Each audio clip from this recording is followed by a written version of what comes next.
할렐루야, 생명성의 성도 여러분, 주님의 평안을 전합니다.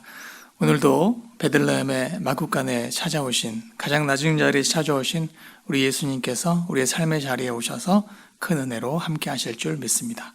다 함께 사도신경으로 우리의 신앙을 고백하겠습니다. 나는 전능하신 아버지 하나님, 천지의 창조주를 믿습니다. 나는 그의 유일하신 아들, 우리 주 예수 그리스도를 믿습니다. 그는 성령으로 잉태되어 동정녀 마리아에게서 나시고 본디오 빌라도에게 고난을 받아 십자가에 못 박혀 죽으시고 장사된 지 사흘 만에 죽은 자 가운데서 다시 살아나셨으며 하늘에 오르시어 전능하신 아버지 하나님 우편에 앉아 계시다가 거기로부터 살아있는 자와 죽은 자를 심판하러 오십니다. 나는 성령을 믿으며 거룩한 공교회와 성도의 교제와 죄를 용서받는 것과 몸의 부활과 영생을 믿습니다. 아멘. 다 함께 찬송가 430장으로 하나님을 찬양하겠습니다.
오늘 우리에게 주신 하나님의 말씀은 신약성경 마태복음 2장 1절로부터 10절까지의 말씀입니다. 신약성경 마태복음 2장 1절로부터 10절까지의 말씀을 함께 봉독해 올리겠습니다. 헤롯 왕 때에 예수께서 유대 베들레헴에서 나시매 동방으로부터 박사들이 예루살렘에 이르러 말하되 유대인의 왕으로 나신 이가 어디 계시냐? 우리가 동방에서 그의 별을 보고 그에게 경배하러 왔노라 하니 헤롯 왕과 온 예루살렘이 듣고 소동한지라. 왕이 모든 대제사장과 백성의 서기관들을 모아 그리스도가 어디서 나겠느냐 물으니 이르되 유대 베들레헴이오니 이는 선지자로 이렇게 기록된 바 또 유대 땅 베들레헴아 너는 유대 고을 중에서 가장 작지 아니하도다. 내게서 한 다스리는 자가 나와서 내 백성 이스라엘의 목자가 되리라 하였음이니이다. 이에 헤롯이 가만히 박사들을 불러 별이 나타난 때를 자세히 묻고 베들레헴으로 보내며 이르되 가서 아기에 대하여 자세히 알아보고 찾거든 내게 고하여 나도 가서 그에게 경배하게 하라. 박사들이 왕의 말을 듣고 갈새 동방에서 보던 그 별이 문득 앞서 인도하여 가다가 아기 있는 곳 위에 머물러 서 있는지라. 그들이 별을 보고 매우 크게 기뻐하고 기뻐하더라. 아멘. 기도하겠습니다. 하나님 감사합니다. 오늘도 우리의 삶의 자리에 주의 별의 빛으로 찾아오시고 어두운 세상 속에서 우리의 앞길 그 빛으로 비춰 주시옵소서. 주여 말씀하여 주옵소서. 저희들이 듣겠습니다. 예수님의 이름으로 기도드립니다. 아멘. 오늘은 마태복음 2장 말씀을 통해서 왕궁과 마구간이라고 하는 제목으로 하나님 말씀을 함께 나누도록 하겠습니다. 마태복음 2장은 역시 크게 두 문단으로 나뉠 수가 있습니다. 1절부터 13절까지는 동방 박사들의 경배를 설명하고 있고요. 이어지는 14절로 23절까지는 애굽으로의 피신과 나사렛에서의 삶을 설명하고 있습니다. 먼저 1절에 보시면 헤롯 왕 때에 예수께서 유대 베들레헴에서 나시다 이렇게 설명이 되어 있습니다. 헤롯 왕 때에. 여기서 말하는 헤롯 왕은 헤롯이란 이름을 가진 왕들이 사도행전까지 보면 여러 명이 등장하는데요. 그 중에서도 가장 처음 등장하는 왕으로서 바로 헤롯 대왕입니다. 헤롯 대왕은 이제 건축의 천재였습니다. 예루살렘의 제2성전도 그의 업적입니다. 또 그는 가이사랴, 또 가이사랴 빌립보 같은 도시를 또 건축해서 또 로마에 봉헌했던 그런 왕입니다. 뛰어난 정치적 수완을 가지고 있었고요. 그래서 로마의 전폭적인 신임을 얻어서 유대 지역 전체를 다스릴 수 있는 그런 권세를 받은 사람이었습니다. 이것이 이제 그의 사후의 아들과 또 이후에 이제 후손들에게 있어서는 약해져서 그의 아들 때에는 이제 유대 지역이 총 3개로 나뉘어서 통치가 되게 됩니다. 아무튼 그런 로마의 전폭적인 신임을 얻을 정도로 굉장히 유능한 사람이었는데요. 그가 가진 또 결점이 있었는데 그것이 바로 잔인성과 광기에 가까운 의심증이 있었다고 합니다. 얼마나 의심증이 컸냐면 아내와 또 아내의 장모 그리고 장남, 자신의 장남입니다. 또 장남의 손자 둘을 모두 암살했습니다. 왜냐하면 자신의 왕위를 위협하는 그러한 위협적인 존재라고 여겨졌기 때문에 그렇게 암살을 하기까지 이릅니다. 그래서 로마 황제 아우구스투스는 그렇게 말을 했다고 해요. 헤롯의 아들이 되기보다 차라리 헤롯이 기르는 돼지가 되는 편이 더 안전하다. 왜냐하면 헤롯이 아들, 아내 가리지 않고 다 죽였기 때문입니다. 심지어 그가 이제 말년에 병에 걸려서 죽게 되었을 때에는 너무나 잔인하고 또 이런 포악한 정치를 펼쳤기 때문에 자기가 죽었을 때 예루살렘 사람들이 아무도 슬퍼하지 않을 것을 미리 예상하고 예루살렘에서 존경받았던 유명한 사람들을 감옥에 가둬놓고요. 그래서 내가 죽을 때 그 유대인들을 함께 처형해라 이렇게 명령을 내렸다고 해요. 왜냐하면 나 때문에 슬퍼하지 않더라도 그 사랑받고 유명했던 사람들이 처형을 당하면 예루살렘의 애국의 울음소리가 같이 퍼질 것이기 때문이다. 이 정도로 굉장히 포악하고 잔악했던 왕입니다. 자신의 왕위에 걸림돌이 되고 또 이렇게 위협이 된다고 하는 사람들은 가차없이 설사 자신의 아들이라 할지라도 처형해버리는 그런 잔인한 왕이었는데 이런 가장 안 좋은 상황에 바로 예수님께서 예루살렘 그 인근의 베들레헴에서 태어나시게 된 것이죠. 우리가 이제 초반부를 보면 예수님의 탄생에 대한 각 사람의 반응이 나타나 있죠. 마태복음 2장에서만 보면 총 3그룹의 사람들이 반응을 보이죠. 첫 번째 사람은 헤롯 대왕입니다. 우리가 앞에서 봤듯이 오히려 예수를 죽이려 하는 자신의 이 왕의 권리, 왕권의 위협이 된다라고 했기 때문에 자신을 위협하는 새로운 왕의 탄생을 원치 않았습니다. 두 번째 계층의 사람들은 제사장들과 서기관들인데요. 그들은 메시아의 탄생이라는 것에 대해서 전혀 아무런 관심이 없습니다. 무관심한 사람들이에요.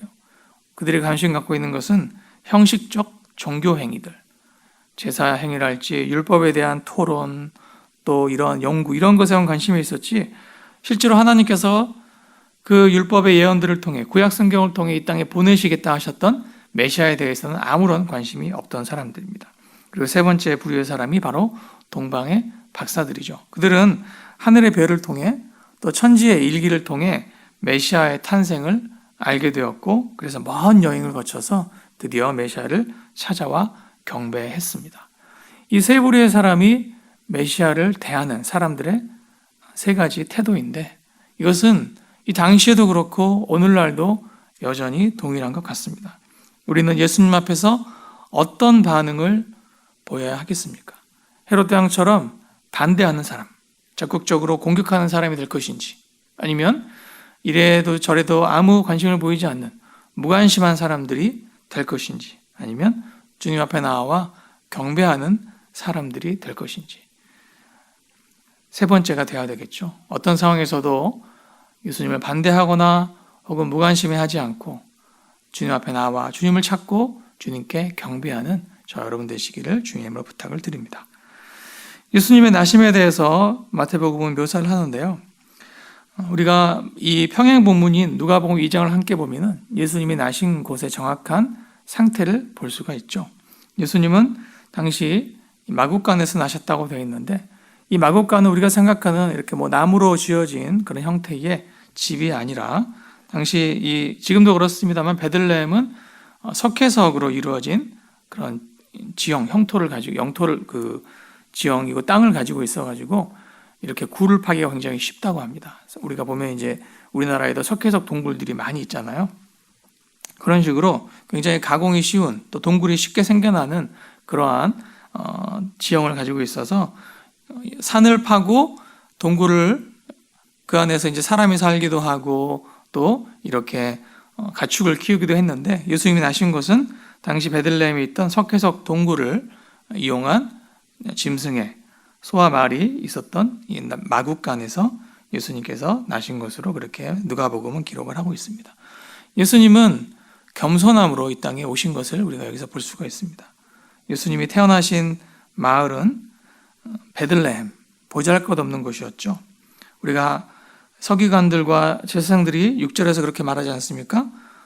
너는 유대 고을 중에서 가장 작지 아니하다. 정말 작은 곳이다는 얘기입니다.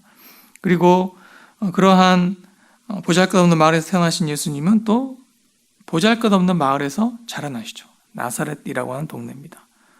나중에 예수님께서 메시아가 이제 되신 것을 이렇게 사람들에게 드러내시고 또 그를 믿는 사람들이 생겨났을 때, 그에 대해서 나사렛 출신이라고 얘기를 하니까 많은 이 유대 지도자들이 얘기하죠.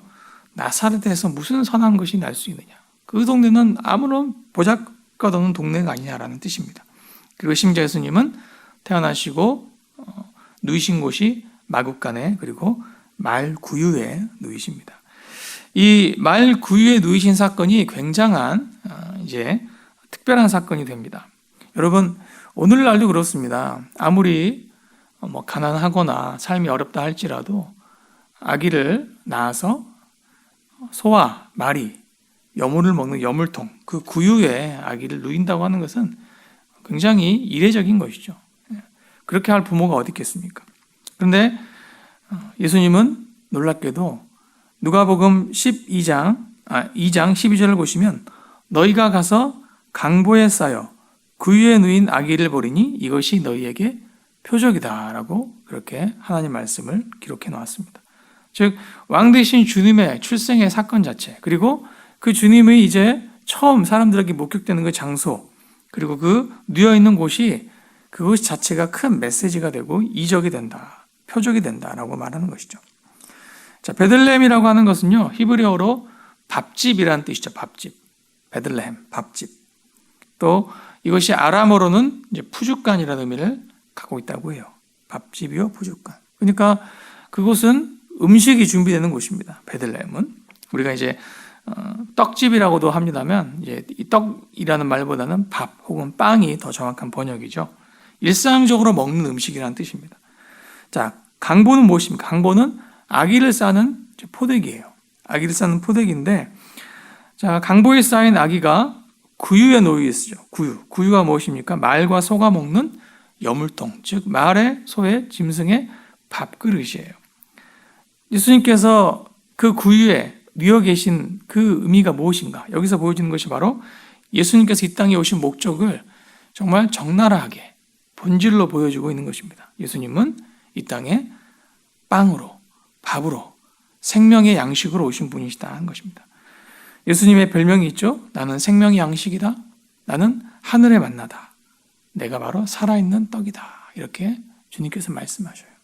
예수님은 스스로의 피와 살을 모든 사람들의 양식으로 주시려고, 즉 말씀이 육신이 되신, 말씀이 육신을 입고 오신 그 예수님께서 그 말씀의 양식이 되어셔서 수많은 사람들에게 이렇게 생명의 양식으로 제공되기 위해서 오신 분이 바로 우리 예수님이심을 오늘 이 탄생 사건에서 우리가 볼 수가 있는 것입니다. 자, 이 의미는 두 가지를 우리에게 보여줍니다. 첫 번째는 생명의 상징이에요. 생명의 상징. 인생, 라이프, 삶. 예수님은 생명으로 이 땅에 오신 것을 상징하고 있습니다. 신명기 말씀에 사람이 떡으로만 사는 것이 아니요 하나님의 입에서 나오는 모든 말씀으로 살리라 말씀하십니다. 예수님은 생명의 양식으로 이 땅에 오신 것입니다. 오늘도 우리는 이 땅에 살아가면서 세상의 많은 음식과 양식을 먹어야 하죠. 그러나 정말 우리가 먹어야 될 진정한 양식이 무엇인가? 그것은 영생을 우리에게 주는 영생의 양식, 영원한 생명의 양식 예수 그리스도이시죠. 주님의 입에서 나오신 모든 말씀, 예수님에 대해서 설명하는 이 성경 말씀 전체가 우리의 양식이 되어야 한다는 말씀입니다. 두 번째는 희생을 상징합니다. 희생, sacrifice, 희생입니다. 스스로를 여물통에 누이시면서 나를 양식으로 주시는, 예수님이 마지막에 성만찬을 행하시면서 너희를 위한 나의 살이요 나의 피다라고 하신 바로 그 사건이죠. 희생입니다. 여러분, 기독교의 본질은 무엇입니까? 그것은 바로 sacrifice, 희생이에요.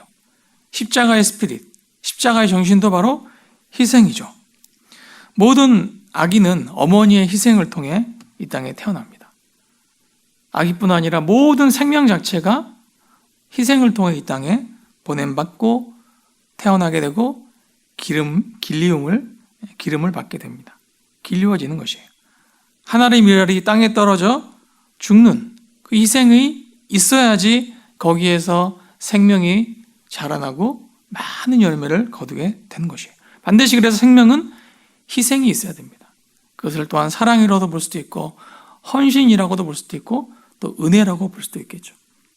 은혜 없이, 사랑 없이, 또 헌신 없이 이 땅에 태어나고 자라지는 생명은 하나도 없다는 것이에요. 그래서 예수님께서 결국 그리스도인의 삶의 본질을 여기서 보여주셔요. 그것은 희생하는 것이죠. 예수님 스스로 희생의 제물이 되셨습니다. 히브리서 9장 22절을 보면 피 흘림이 없은즉 사함이 없느니라 하고 말씀하셔요. 스스로 십자가에서 자신의 물과 피를 다 쏟으신, 보혈을 다 흘리심으로 희생하셨고 그 피 흘리심으로 결국 우리의 모든 죄를 십자가에서 용서해 주신 것이에요. 유월절 어린 양이 되셔서 이 땅에 오셔서 그 유월절 어린 양으로서 자신의 생명을 드리시고 자신의 몸과 살을, 피를 다 제물로, 양식으로 주시는 분이 바로 우리 예수님이셔요. 그것이 제사제도의 핵심이었죠. 하나님께서 이스라엘 민족에게 레위기를 허락하시고 제사제도를 명하신 것은 무엇이에요? 결국 그 희생제사를 통해 죄를 용서해 주시는 하나님의 그 속죄의 사역을 미리 예표해 주시고 그 제사의 완성이 예수님의 십자가로서 이루어진 것이죠. 그래서 그것이 제사가 이제 우리의 현세에 드는 예배가 됩니다. 하나님 앞에 예배한다는 것은 무엇입니까? 그것은 하나님 앞에 우리의 것을 희생해 드리는 것이에요. 예수님께서 먼저 우리의 구원을 위해서 모든 것을 희생하셨기에 이제는 우리가 우리의 것을 희생해서 하나님께 올려드리는 것, 그것이 예배의 핵심이죠. 로마서 12장에서 사도 바울은 그렇게 얘기합니다. 우리의 자랑과 고집과 판단과 계획, 세상을 향한 헛된 탐욕, 이기심, 모든 것을 다 하나님 앞에 산제물로 올려드리는 것이 우리가 하나님께 드릴 영적 예배라고 말씀하셔요. 내 안에 아직까지 꺾이지 않은 나의 고집, 나의 욕심, 또 나의 어떠한 나의 생각, 나의 계획, 그런 모든 것을 또 내 연약함까지도, 나의 쓴뿌리까지도 다 뽑아내서 하나님께 온전히 희생제물로 올려드리는 그 산제물, 그것이 바로 자기 부인이잖아요. 그렇게 올려드리는 것이 우리가 날마다 하나님 앞에 예배하는 예배의 핵심인 것을 우리에게 말씀하셔요. 2000년 전에 말구유에 누이신, 말의 밥그릇에 누이셔서 자신의 모든 것을 부인하시고 헌신에 올리시는 예수님의 그 탄생이 바로 복음의 핵심이고, 오늘날 우리가 그 복음을 붙잡고 살아가야 하는 그런 핵심임을 말씀해 주십니다. 하나님은 이 땅에 독생자 예수 그리스도를 둘째 아담으로서 또 하나님의 나라의 진정한 왕으로서 보내셨습니다. 그런데 그 하나님은 왕궁이 아니라 마국간을 선택하셔서 보내주십니다. 오늘날 우리가 교회와 그리스도인들이 지향해야 할 곳은 왕궁입니까? 아니면 마국간입니까? 세상은 왕궁에서 구원자를 찾고자 합니다. 동방의 세 박사들도 당연히 예루살렘의 왕궁을 찾아갔습니다. 왕궁에서 왕이 낫으려니 하고 찾아가서 자, 우리가 왕께 경배하겠습니다 했는데 왕궁에는 구원자가 계시지 않았습니다. 구원자 예수 그리스도 메시아는 아무도 주목하지 않는, 심지어 그 어떤 인간도 아기를 낳는 것으로 택하지 않을 그 마국간에서 아기를 누일 것으로 택하지 않는 말구유에 자신을 누이심으로 이 땅에 왕으로서 내려오셨습니다. 여러분, 그리스도인들이 왕궁에 거하려고 하고 왕궁에 살려고 하면 어떻게 돼요? 세상이 소란케 되는 것이에요. 그리스도인들은 오히려 마국간을 향해, 낮은 곳을 향해 겸손함과 섬김과 희생으로 나아가 함을 오늘 이 마태복음 2장의 말씀 우리에게 다시 한번 보여주고 계십니다. 우리가 우리의 권리를 주장하기보다 내려놓는 것으로, 또 세상 위에 군림하기보다 낮아지는 것으로, 예루살렘이 아니라 나사렛으로, 왕궁이 아니라 마국간으로 내려갈 때, 그렇게 겸손히 주님을 따라 내려갈 때 그곳에 십자가의 영광과 십자가의 승리가 있을 줄로 믿습니다. 여러분, 오늘 하루하루 또 이렇게 한 주 한 주 살아가시면서 참 쉽지 않으실 것입니다. 그러나 우리 주님을 기억하십시다. 주님께서 그 길을 걸어가셔서 우리의 구원을 이루셨고 이제 우리를 향해 너희도 그 좁은 길로 나를 따라오라 명하셔요. 왕궁을 찾지 않고 마국간을 찾아 내려가는 사람들이 우리를 공격하고 정죄한다 할지라도 주님이 하신 것처럼 십자가에서 침묵하셨던 주님과 같이 우리도 침묵하면서 오히려 하나님의 뜻을 이루실 수 있도록 우리의 것, 내 것이라고 할 수 있는 것들을 내가 내려놓고 포기하고 하나님께 맡겨드리며 나아갈 때 반드시 하나님께서 기억하시고 그것을 받으시고 놀라운 하나님의 영광과 능력과 승리로 회복하시고 다시 채우시는 저와 여러분의 삶이 되시기를 주님의 이름으로 간절히 부탁을 드립니다. 기도하겠습니다. 하나님, 오늘 말씀을 통해 주신 주님의 음성을 듣습니다. 교회가, 그리스도인이 왕궁을 좋아하고 왕궁을 찾고 왕궁에 살려고 할 때 세상의 소란케 됨을 기억합니다. 겸손히 예수님께서 나신 곳, 예수님께서 누이신 곳, 마국간을 향해, 말구유를 향해 저희들이 오늘도 나아가겠습니다. 우리의 영원한 양식이 되기 위해서 영생하시는 구원의 놀라운 은혜를 주시기 위해 자신의 삶을 다 내어주셨던 주님을 기억합니다. 주님, 저희도 오늘 하루 살아가는 삶의 자리에서 내게 허락하신 모든 것으로 나누게 하시고 참으로 희생하게 하시고 또한 헌신하게 하실 때에 주님, 그것이 죽는 길이지만 그러나 그것이 다시 부활하는 길이 되고 그것이 패하는 길이지만 그것이 다시 승리하는 길이 되게 하시는 놀라운 하나님의 반전의 역전의 능력이 역사가 우리의 삶에 임하게 하여 주시옵소서. 우리가 살아가는 가정에서 애쓰는 일터에서 또 우리가 서 있는 모든 삶의 현장에서 하나님 왕궁이 아니라 마국간을 향해 나아가기를 결단하오니 주여 도와주시고 힘주시고 주의 진리와 지혜로 인도하여 주시옵소서. 예수님의 이름으로 기도드립니다. 아멘. 지금은 교회의 머리가 되시는 예수 그리스도의 은혜와 아버지 하나님의 크고 놀라우신 사랑하심과 성령님의 교통하심과 교제하심이 왕궁이 아니라 마국간을 향해 나아가셨던 예수님의 그 발걸음을 따라 오늘도 세상 속에서 더 낮은 자리에서 더 겸손하게 우리의 것을 포기하고 내려놓으며 나아갈 때에 반드시 하나님이 그것을 들어 높이 영광스럽게 오히려 승리케 하시고 부활의 놀라운 능력으로 우리의 삶을 채워주실 것을 믿음으로 다짐하시는 사랑하시는 모든 성도들과 그들의 가정 위에 귀한 일터 위에 이 나라 이 민족과 주의 몸된 생명성 교회 위에 이제로부터 영원토록 함께 하오시기를 간절히 축원하옵나이다. 아멘. 주신 말씀 기억하시면서 하나님 인도하심을 따라서 함께 기도하도록 하겠습니다. 기도하겠습니다.